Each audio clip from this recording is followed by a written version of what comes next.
যারা সালাত আদায় করে, যারা যাকাত প্রদান করে, যারা আল্লাহকে বিশ্বাস করে, পরকালকে বিশ্বাস করে, যারা সালাত আদায় করে, যারা যাকাত প্রদান করে, যারা পরকালকে বিশ্বাস করে, উলাইকা সানুতিহিম আজরান আযীমা, আমি তাদেরকে অচিরেই বড় প্রতিদান দিব, আমি তাদেরকে অচিরেই বড় প্রতিদান দিব।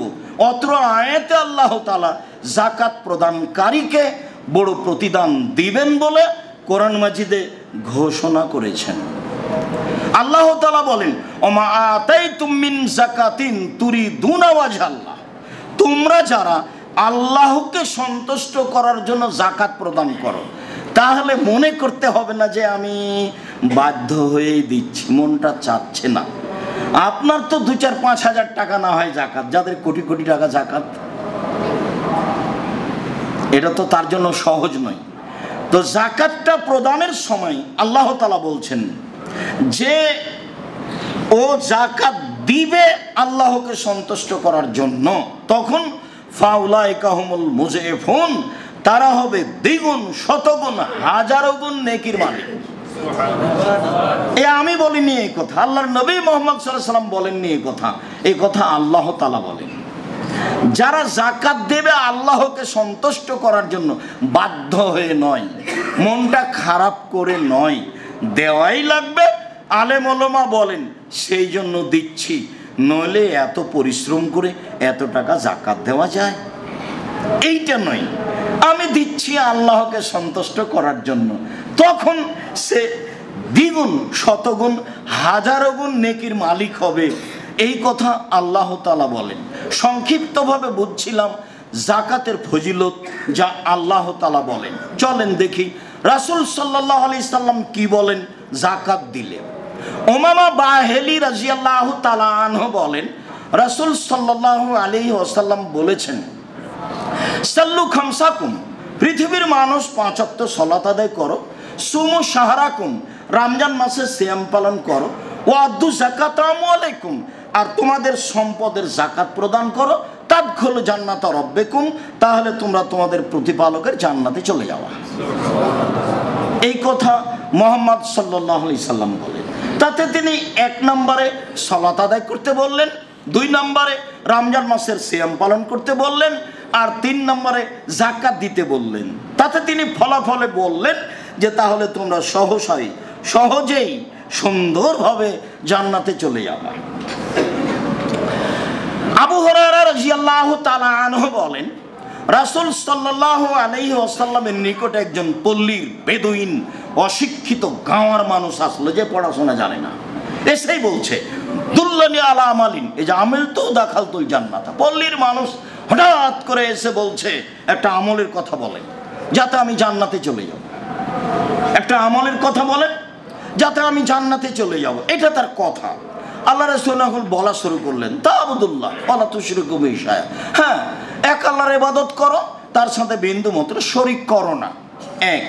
2 ওয়া তুকিমুস সালাহ, সালাত আদায় করো। 3 ওয়া তুতিজ যাকাত, যাকাত প্রদান করো। এইবার লোকটা বলছে, এই পর্যন্ত বলতে লোকটা বলছে, ওয়াল্লাহি ওয়াল্লাযী নাফসি বিয়াদিহি লা আনকুসু মিনহু শাইআন ওয়ালা আযীদু মিনহু, আল্লাহর কসম, আল্লাহর নবী যা বললেন তার আমি কমও করব না, তার আমি বেশিও করব না।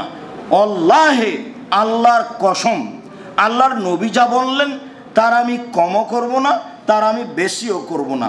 আল্লাহর কসম, পল্লীর মানুষ বলছে যে আল্লাহর নবী যা বললেন তার আমি কমও করব না, আমি তার বেশিও করব না। সুম্মা আল্লাহ, তারপর লোকটি চলে যাচ্ছে যখন, তখন আল্লাহ নবী বলছেন সঙ্গী সাথীকে, শোনো, মান সাররাহু আয়ানজুরা ইলা রাজুলিন মিন আহলিল জান্নাহ ফালিয়ানজুরা ইলা হাজা, শোনো, তোমরা যদি কেউ জান্নাতি দেখতে চাও, দেখো এই লোকটা জান্নাতি, দেখো তোমরা যদি কেউ জান্নাতি মানুষ দেখতে চাও তাহলে দেখো এই লোকটা জান্নাতি। এই কথা মুহাম্মদ সাল্লাল্লাহু আলাইহি সাল্লাম বলছেন, হাদিস বুখারী মুসলিম। আমার আপনার বিবেচনার কোনো সুযোগ নাই, মানতে হবে হলো কথা। যেহেতু হাদিস বুখারী মুসলিম, ফরজ বিধান, ফলাফল হলো এইটা যে আল্লাহ নবীর মুখের ভাষা যে লোকটি জান্নাতে চলে গেছে, জান্নাতে চলে যাবে, তোমরা দেখলে দেখো এই লোকটা জান্নাতি। হাদিস বুখারী মুসলিম। আমরা বুঝছিলাম, জানছিলাম যাকাতের ফলাফল।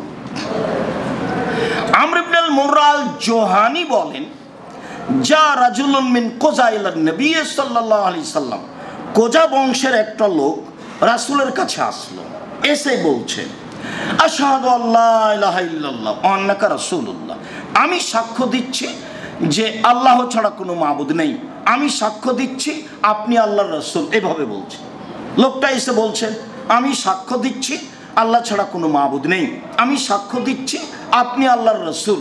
এই কথা বলার পরে বলছে যে সাল্লাইতুস সালাওয়াতিল খামস, আমি 5 ওয়াক্ত সালাত আদায় করি। তারপরে বলছে অসন্ত রমাজান ও কুমতহু, আমি রমাজান মাসের সিয়াম থাকি, আমি তারাবি পড়ি। আর নিজের আমলের কথা বলছে রাসূলের সামনে, আমি রমজান মাসে সিয়াম থাকি, আমি তারাবি পড়ি। এই কথা বলার পরে বলছে ও আতাইতু যাকাত, আমি যাকাতও দিই। তাহলে অর্থ সম্পদ আছে। ও গ্রাম থেকে এসে এভাবে রাসূলের সামনে স্বীকৃতি দিচ্ছে। যখন তার কথা বলা শেষ হয়েছে তখন আল্লাহ রাসূল বলছেন, মান মাতা আলা হাদা, কেউ যদি এই নীতির উপরে মারা যায়, এখন আল্লাহ রাসূল বলছেন কেউ যদি এই নীতির উপরে মারা যায় তাহলে কানা ইয়াউমাল কিয়ামা মা শুহাদা ওয়া সিদ্দিকিন, বিচার মাঠে এরা শহীদদের সাথে থাকবে, সত্যবাদীদের সাথে থাকবে। কি বুঝলাম ফলাফল? যে যাকাত দিলে বিচার মাঠে শহীদ যারা তাদের সাথে থাকার সুযোগ হবে। আমি আর আপনি যাকে শহীদ বলেছি আসলে তা নয়। আল্লাহ রাসূল বলছেন শহীদেরা যখন বিচারের মাঠে আসবে তখন তাদের শরীর থেকে রক্ত ঝরঝর করে ঝরবে, রক্তের রং হবে রক্তের মতো, রক্তের গন্ধ হবে আতরের মতো। এর মানে শহীদ। ওরা যখন বিচারের মাঠে আসবে তখন তাদের গা থেকে রক্ত ঝরবে, রক্তের রং হবে রক্তের মতো, আর রক্তের গন্ধ হবে আতরের মতো। এই কথা রাসূল সাল্লাল্লাহু আলাইহি ওয়াসাল্লাম বলেন। আবার তিনি বলেছেন আমার মনটা চায় আমি যুদ্ধে যাই, আমি শহীদ হই, আবার জীবিত হই, আবার যুদ্ধে যাই, আবার শহীদ হই। আমার মনটা চায় যে আমি যুদ্ধে যাই, যে শহীদ হই, আবার জীবিত হই, এটা আমি বারবার হই, এটা আমার মন চায়। এ কথা মুহাম্মদ সাল্লাল্লাহু আলাইহি ওয়াসাল্লাম বলেন। তার নাম শহীদ। আপনি যাকাত দিয়েই তাদের সাথে থাকতে পারবেন, এ কথা মুহাম্মদ সাল্লাল্লাহু আলাইহি ওয়াসাল্লাম বলেন। ওতে আরেকজন মানুষের উপকার হয় এই জন্য। জাবের রাদিয়াল্লাহু তাআলা আনহু বলেন, একজন লোক এসে আল্লাহ রাসূলকে বলল, আল্লাহর নবী আরে আইতা, আপনি কি মনে করেন ইন আদার রাসূল যাকাতা মালিহি, একটা যদি মানুষ তার সম্পদের যাকাত বের করে দেয় তাহলে মানুষটা কেমন বা তার সম্পদ কেমন, এই ব্যাপারে আপনি কি বলেন? এটা মানুষের জিজ্ঞাসা। এখন আল্লাহ রাসূল বলছেন, শোনো, মান আদা যাকাতা মালিহি, যে ব্যক্তি তার সম্পদের যাকাত দিয়ে দিল, যাবানহু শাররুহু, তাহলে সম্পদ থেকে সব সমস্যা দূরে চলে গেল। এই ব্যবসা মায়ের খাবে না। যে জাহাজে সম্পদ আছে, মাল আছে, চীন জাপান থেকে আসছে, এইটা সাগরে ডুববে না। খুব ভালোভাবে মনে রাখতে হবে। 4টা উপার্জনের পথ। তার একটা হলো দিন মজুরি, কাজ শেষ হলে টাকা দিতে আল্লাহ রাসূল বলেছেন। তার একটা হলো চাকরি, আল্লাহ রাসূল বেতন নির্ধারণ করেছেন আর বলেছেন অতিরিক্ত কেউ নিতে পাবে না, ঘুষ নেই, বাস ওটে। তবে চাকরি করলে 20 থেকে 25 দিনে টাকা শেষ হবে, 5 দিন ধার কর্জে চলবে। তারপরেরটা হলো জমি চাষ। জমি চাষকে তিনি ভালো চোখে দেখলেন না, বললেন যে মানুষ এতে ভীরু হয়ে যায়, মাঠে নামতে পারে না, সাথে সাথে মানুষের অন্তর শক্ত হয়ে যায়, তো জায়েজ। তারপরে হলো ব্যবসা, তখন বললেন পার্টনারে ব্যবসা। পার্টনারে যদি 10 জন মিলে ব্যবসা চলে তাহলে 11তম আল্লাহ, যদি 3 জনে ব্যবসা চলে তাহলে 4র্থ জন আল্লাহ।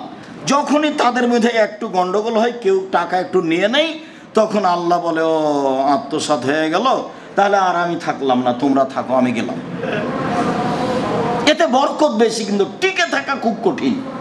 এতে অনেক বরকত পার্টনারে ব্যবসায়, কিন্তু টিকে থাকা খুবই কঠিন। একটু কেউ যদি 19-20 করে তাহলে আল্লাহ আর থাকবেন না। তখন এদের মধ্যে গন্ডগোল লেগে যাবে, গন্ডগোল করে মামলা করে কত কি হবে, ব্যবসা বাদ যাবে, একবারে কোর্টে ইয়াতে কাঠগড়ায় দুই দিকে যুদ্ধ দাঁড়িয়ে থাকবে, কালে একসাথে চা খাচ্ছিল। তো পার্টনারের ব্যবসা ভালো, আল্লাহ রাসূল এভাবে বললেন। আর আমভাবে বললেন আত্তাজিরা সাদিক কোন ইয়াউমাল কিয়ামা শুহাদা সিদ্দিকিন, যারা সত্যবাদী ব্যবসায়ী তারা বিচারের মাঠে শহীদদের সাথে থাকবে। এবার নেন, সত্যবাদীদের সাথে থাকবে। আবার বলছেন আর তিজারাত মাল কিজবাল হালাল, ব্যবসায় মিথ্যা কথা চলে আসে, কসম চলে আসে, ইচ্ছায় অনিচ্ছায়, ফাসুবহু বিসাদাকা, দান করে মিটিয়ে দাও। জিনিস যদি বৈধ থাকে, মূল জিনিস, সেই জিনিস পৃথিবীর যেই প্রান্ত থেকে আনেন না কেন, আনতে গিয়ে যত ঝামেলা আছে সব জায়গায় টাকা দেন, সমস্যা নেই, কিন্তু মূল জিনিস বৈধ হতে হবে। চট্টগ্রামে মাল নামাতে যদি টাকা লাগে সেটাও দেন, তখন আপনি মাজলুম, আপনি বৈধ জিনিসের ব্যবসা করছেন। আপনি তো এখানে টাকা দিতে চাননি, কেন দিবেন? আপনি নিজের টাকা দিয়ে ব্যবসা করছেন, ওরা নিবে তো আপনি নিরুপায় দেন। তাহলে কেন? মূল জিনিসটা বৈধ আছে। ব্যবসাতে আপনি সুবিধা ভোগ করেন, কিন্তু মানুষ বেশি সুবিধা ভোগ করে। একটা জিনিস আমেরিকা থেকে নিয়ে আসতে হবে, জাপান থেকে, আমি যদি একাই নিয়ে আসতে চাই তাহলে সহজ নয়। আপনি যদি ব্যবসায় হিসাবে নিয়ে আসেন তাহলে আমার পাওয়াটা সহজ, আমার নেওয়াটা সহজ। যেভাবেই হোক ব্যবসায় টাকা পয়সা বরকত আছে, ব্যবসাতে টাকা পয়সা বেশি হয়, শতবার মার খেলেও পিছে হটতে পাবেন না, ব্যবসা করতেই হবে। যাদের টাকা পয়সা বেশি, যারা বসুন্ধরাতে বহু হাজার হাজার বিঘা জমি কিনে রেখেছে, তাদের এত টাকা পয়সা থাকার পরেও আটা তো বসুন্ধরা, মরিচের গুঁড়া তো বসুন্ধরা, টি